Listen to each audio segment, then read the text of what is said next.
Hello students, good morning to all of you. Dear students, आज का जो हमारा टॉपिक है, आज जिस लेक्चर पर हम बात करेंगे वो हमने लिया है क्लास 7th, सब्जेक्ट हिस्ट्री है। और इसमें हमारा जो चैप्टर है वो है chapter number 3, the Delhi Sultan. Chapter number 3 है, मीन्स दिल्ली के सुल्तान जो थे उनके बारे में है ये। In chapter 2, we saw that regions like the Kaveri Delta became the center of the large kingdom. Did you notice that there was no mention of kingdom with Delhi as its capital? That was because only in the 12th century. जो lesson number 2 था, हमने उसमें देखा कि Kaveri delta जैसे जो बड़े बड़े क्षेत्र थे, बड़े बड़े एरिया थे, बड़े राज्यों के केंद्र बने थे। वो जो कावेरी डेल्टा जैसे क्षेत्र थे वो बड़े राज्यों के क्या बन गए थे, केंद्र बन गए थे। क्या आपने इस बात पर गौर किया है कि लेसन जो 2 हमने पढ़ा था में ऐसे किसी राज्य का जिक्र नहीं था जिसकी राजधानी दिल्ली हो। इसकी वजह ये थी या ये है कि दिल्ली महत्वपूर्ण शहर 12वीं सदी में ही बना था। Take a Look at table 1. Delhi first became the capital of the king under the Tomar Rajput, who were defeated in the middle of the 12th century by the Chauhans, also referred as Shahmanaz of Ajmer. अगर हम table 1 देखेंगे तो दिल्ली सबसे पहले किस की capital बनी थी, किस किंगडम की कैपिटल बनी थी। दिल्ली पर सबसे पहले हुकूमत किसने किया था, वो किया था तोमर राजपूत ने, जिनको हरा दिया गया था in the middle of 12th century की 12वीं सदी के मिडल में उनको हरा दिया गया था शाहमनाज द्वारा। शाहमनाज जो कहाँ के थे, अजमेर के थे। It was under the Tomars and शाहमनाज that Delhi became an important commercial centre. यही वजह थी कि तोमर और शाहमनाज दोनों के दौरान दिल्ली जो थी वो वाणिज्य का, व्यापार का एक महत्वपूर्ण केंद्र बन गया था उनके राज के दौरान, तोमर और शाहमनाज के दौरान। Many rich Jain merchant lived in the city and constructed several temples. उस वक्त बहुत सारे जो जैन लोग थे, जो उनके रिच मर्चेंट थे, बड़े बड़े व्यापारी थे, जैन व्यापारी, वो दिल्ली में रहते थे और उन्होंने बहुत बड़े बड़े क्या बनाए थे, मंदिर बनाए थे। Coin minted here called Dehliwal. अब इन दिल्ली में उस वक्त जो कॉइन मिंटेड होता था उनके दौरान तोमर राजपूत और शाहमनाज के दौरान उस कॉइन को क्या कहा जाता था, दिल्ली वॉल कहा जाता था। हैड ए वाइड सर्कुलेशन, और जिसका बहुत ही ज़्यादा सर्कुलेशन यानी कि जिस पर तिजारत होती थी। The transportation of Delhi into capital that controlled the vast area subsequently started with the foundation of Delhi Sultan in the beginning of the 13th century। कहता है जो दिल्ली को ज़्यादा किंगडम बनाने का, दिल्ली को ज़्यादा से ज़्यादा बढ़ाने का, दिल्ली पर जो हुकूमत बढ़ती गई वो 13th सेंचुरी से ही शुरू हो गई थी। In the Delhi sultan built many cities in the area. कहता है जो ट्रांसपोर्टेशन दिल्ली में जो बदलाव हो रहा था, कैपिटल दिल्ली में जो बदलाव हुआ 12वीं सदी में, दो रूलर्स ने वहाँ पर हुकूमत की, यानी कि 2 डायनेस्टी ने, मानो चाहमना थे और दूसरे तोमर थे। लेकिन 13वीं शताब्दी में उन्होंने दिल्ली में बदलाव लाना शुरू कर दिया था। 13वीं शताब्दी में दिल्ली फैलना शुरू हो गया था, यानी कि दिल्ली में बहुत ही ज़्यादा कंस्ट्रक्शन होना शुरू गए थे, दिल्ली का किंगडम फैलना शुरू हो गया था। The Delhi sultan built many cities in the area that we know as Delhi. कहता है दिल्ली के जो सुल्तान थे उन्होंने दिल्ली की सिटी में बहुत सारी, the Delhi sultan built many cities, Delhi के सुल्तान ने दिल्ली में बहुत सारी सिटीज़ बनाई। जैसे कि look at the map 1 and locate, पहले था दिल्ली, कुन्हा, सीरी एंड जहाँपना। कौन कौन सी थी जो मेन सिटीज़ थी दिल्ली की, दिल्ली वो थी दिल्ली, कुन्हा, सीरी एंड जहाँपना। तो ये मशहूर सिटीज़ थी दिल्ली की उस टाइम की। नेक्स्ट हम देखेंगे finding out about the Delhi sultan. Delhi के सुल्तानों के बारे में ज़्यादा जानेंगे हम जानकारी के। All through inscription coins architecture provide a lot of information especially valuable are histories tariq and tawarikh written in Persian the language of the administration under the Delhi Sultan। हालांकि बहुत सारे अभिलेख होती है लिखी हुई पत्रिकाएं कॉइन सिक्कों पर और कुछ आर्किटेक्चर हमें बहुत सारी इन्फॉर्मेशन प्रोवाइड करते हैं दिल्ली के बारे में कि उस वक्त दिल्ली में इस तरह का था, ऐसे दिल्ली इस तरह का राज हुकूमत था, इस तरह की लिखा गया, ऐसे राजा ने वो किया।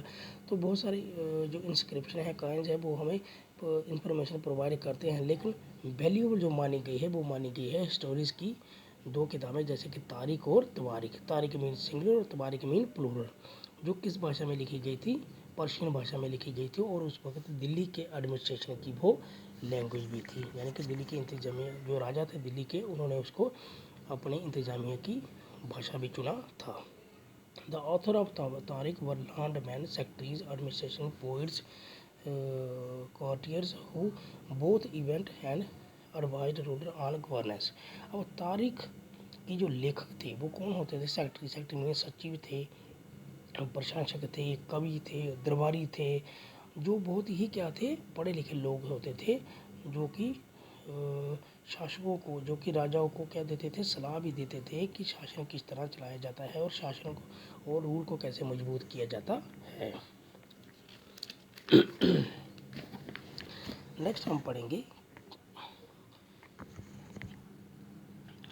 Keep the following additional details in mind. The author of Tawariq lived in cities mainly in Delhi and hardly even in villages. They often wrote their history for Sultan in the hope of rich reward. These authors advised rulers on the need to preserve the ideal social order based on the birth and gender distinction. Their ideas were not shared by everyone. कुछ बातें ध्यान रखने के लिए हैं। जो तवारीख लेखक थे वो हमेशा कहाँ रहते थे? शहरों में रहते थे।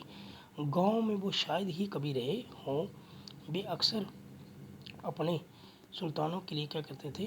अपने सुल्तानों के लिए लिखते थे। वे अक्सर अपने जो उनके सुल्तान थे उनके बारे में लिखते थे, उनकी प्रशंसा में लिखते थे और उनसे ढेर सारे इनाम पाते थे। वो इसलिए लिखते थे उनके बारे में क्योंकि उनको इनाम की आशा रहती थी उनसे। ये जो लेखक थे ये अक्सर शासकों को क्या कहते थे? जन्मसिद्ध अधिकार और कहते थे कि आप समाज बनाए रखें, एक आदर्श समाज बनाए रखने की सलाह देते थे उनको। इसके विचार में लोग लास्ट में बताता है कि ये जो ऑथर थे ये राजा को एडवाइस के देते थे, उसको सलाह मशवरा देते थे कि आप एक आदर्श राज्य को बनाए रखो, आपका ये जन्मसिद्ध अधिकार है। लेकिन कुछ लोग उनके आइडिया से सहमत नहीं थे। Preparing the paper, writing the text, melting the gold to important words and message, preparing the binding। देखिए ये तवारीख के राइटर किस तरह लिखते थे। The 4 stage of preparation of manuscript जो तैयार किए जाते थे उसमें सबसे पहले क्या किया जाता था? कागज़ को तैयार किया जाता था, फिर लेखन कार्य, फिर लिखने का कार्य होता था, फिर क्या कहता जाता था महत्वपूर्ण अनुच्छेदों की ओर आकर्षित और सोने को पिघलाकर उनका प्रयोग किया जाता था और लास्ट में बाइंडिंग की जाती थी। In 1230, Sultan Iltutmish daughter Razia became Sultan. The chronicle of the Miraj recognized that she was more able and qualified than all her brother। कहता है ये 1236 था, सदी 1236 में क्या हुआ कि जो सुल्तान इल्तुतमिश था उसकी बेटी थी रजिया, वो सुल्तान बन गई। लेकिन उस वक्त की जो क्रॉनिकल मीन हिस्टोरियन थे, इतिहासकार थे, वो कहते थे कि वो बहुत ही एबल थी, एबल राजा थी, योग्य राजा थी और अपने भाइयों सबसे वो पढ़ी लिखी ज़्यादा थी, शिक्षित थी। But he was not comfortable at a having a queen as ruler. लेकिन राजा उसको जो वहाँ का जो उसका बाप था वो उसको क्या कहना कि भाइयों से अधिक क्या होने के शिक्षित होने से, उनसे ज़्यादा काबिल होने के बावजूद भी वो उसको शासक के रूप में यानी कि रूलर के रूप में मान्यता नहीं दे पा रहा था, वो उसको मान्यता नहीं दे पा रहा था। Not were the nobles happy at her attempt to independently, और ना ही जो नोबल्स थे उस वक्त के वहाँ के वो उससे भी हैप्पी नहीं थे, किससे? रजिया सुल्ताना से, क्योंकि वो उसको औरत मानते थे। She was removed from the throne in 1240। यही वजह थी कि उसको 1240 में उसकी राजगद्दी से हटा दिया गया था। अब ये है the ruler of Delhi. Table 1 में दिखाया है। सबसे पहले राजपूत डायनेस्टी, तोमर थे, फिर एंग्लापाला थे 1130 से 1145, फिर चौहान थे 1165 से 1192, पृथ्वीराज चौहान थे 1175 से 1192, फिर अर्ली टर्किश रूलर जेकब आए थे 1280 से 1290 तक, फिर शमसदीन थे, रजिया सुल्तान थी, गयासुद्दीन बलबान थे, फिर खालजी आए डायनेस्टी 1290 से लेकर 1320 तक, फिर खालजी थे, फिर खालजी के राजा थे, फिर तुगलक आए, तुगलक डायनेस्टी कब आए 1320 से लेकर 1414 तक, फिर उसके बाद आ गई सईद डायनेस्टी जो 1414 से लेकर 1451 तक, और लोडी डायनेस्टी आ गई 1451 से लेकर 1526 तक। तो ये वो सब रूलर्स थे जिन्होंने दिल्ली पर हुकूमत की थी, और दिल्ली वहाँ का मुख्य व्यापार का केंद्र भी बना था इनके दौरान। तो इन्होंने 1200 ईस्वी सदी के बाद ही दिल्ली में क्या हुआ था, फैलाव मीन दिल्ली को आगे बढ़ाया गया था। दिल्ली को एक्सपेंशन हुई थी दिल्ली की, क्योंकि 1200 सदी में ही सबसे पहले तोमर वहाँ पर आए थे, उसके बाद ही दिल्ली का एक्सपेंशन हुआ था। अब जो मैंने आपको यहाँ बताया आपको मैंने कि जो रजिया सुल्ताना थी उसका बाप उसको मान्यता नहीं दे पा रहा था। हालांकि वो क्या बन गई थी, वो राजा भी बनी गई थी और अपने भाइयों से काबिल भी थी और पढ़ी लिखी भी थी। But Miraj e Siraj thought about Raziya, जो मिराज ए थाट था, मिराज ए सिराज जो क्रॉनिकल था, वो उसके बारे में क्या कहता था, उसका क्या विचार था। Miraj e Siraj thought that the queen rule went against the ideal social order created in God, in which women were supposed to be subordinate to men. He therefore asked in the register of God creation, since her account did not now fall under the column of the men, and how did she again from all her excellent qualities. Minhaj Siraj का सोचना था कि ईश्वर ने जो समाज व्यवस्था बनाई है उसके अनुसार स्त्रियों को पुरुष के अधीन माना गया है, स्त्रियों को पुरुष के क्या नीचे माना गया है, और रानी का शासन इस जो रजिया सुल्तान का जो रूल है वो इसके क्या जाता है, विरोध जाता है, ईश्वर के खिलाफ है। इसलिए वह पूछता है खुदरा जो भगवान की रचना है उसका जो खाता है उसमें जो लिखता है उसमें मर्दों की सूची में उसका नाम नहीं आता है। इसलिए शानदार खूबियाँ होने के बावजूद भी, यानी कि उसमें इतनी सारी खूबियाँ होने के बावजूद भी वो एक राजा का ओहदा यानी कि उसमें वो क्या हासिल नहीं कर सकी, मान्यता हासिल नहीं कर सकी है। One of her inscription and coins Rajia mentioned that she was the daughter of Sultan Iltutmish. One of the inscription एक अभिलेख में और काइन पर रजिया ने कहा है कि वो किसकी डॉटर है, इल्तुतमिश की है। This was contrast to the queen Rudrama Devi 1299 of the Kakatiya dynasty of Bengali part of the Andhra Pradesh. Rudra में भी change her name on her inscription and pretend her she was a man. इसी तरह कहता है कि जैसे रजिया सुल्तान ने कहा है काइन पर कि वो इल्तुतमिश की डॉटर है, इसी तरह एक कश्मीर की एक रानी थी जिसका नाम था रुद्रमा देवी 1262 से लेकर 1299 तक। उसने भी जो कातिया डायनेस्टी से ताल्लुक़ रखती थी आंध्र प्रदेश की, उसने भी क्या लिखा था, this was contrast to the queen Rudrama Devi जो कातिया डायनेस्टी से ताल्लुक़ रखती थी और आंध्र प्रदेश की रानी थी। उसने भी क्या किया था, अपना नाम चेंज किया था और अपने आप को क्या कहती थी, वो आदमी कहती थी। अनादर क्यून दीदा जो कि कश्मीर की थी 1980 से लेकर 1003 तक। Her title interesting come to did and एडली मदर, उसका जो टाइटल था। अब जो कश्मीर की रानी थी दीदा, उसका नाम दीदी यानी कि बड़ी बहन से निकला है। जाहिर है प्रजा ने प्रिय रानी को स्नेहपूर्वक संबोधन दिया है। कहने का मतलब है कि दीदा बाद में उसने दीदा अपना नाम डाला यानी कि एज मैन प्रटेंड किया पर, लेकिन दीद का मतलब होता है एल्डर मदर यानी कि बड़ी बहन के रूप में माना जाता है उसको।